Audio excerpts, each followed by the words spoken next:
C'est l'histoire d'un garçon qui ne vit pas vraiment sur terre. Il habite une maison construite en bord de mer. Pour la voir, il faut entrer dans son imaginaire. Extatique décor pour fuir l'ordinaire. Il croit dur comme fer à cette vie dans sa tête. Il visualise le sable, écoute le chant des mouettes. Il aime l'atmosphère qui règne dans son monde.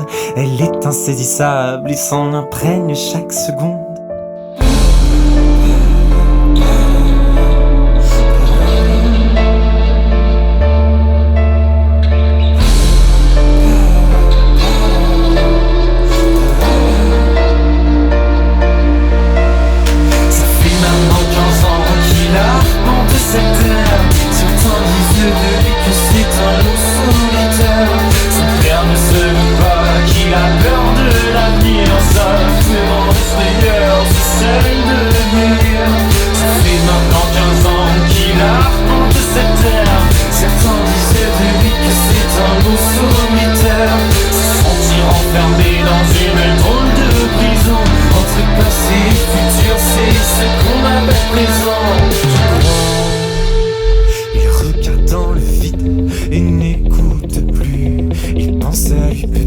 À son désir d'absolu, il voit déjà dans ses yeux les regrets de l'enfance, une croix sur le passé, l'amour et l'innocence. Il pense aussi à ses rides quand il sera d'un grand âge, sorti de prérequis avant de tourner la dernière page, nostalgique d'une vie qu'il n'a pas encore vécue. Une seule envie, c'est de rester au début.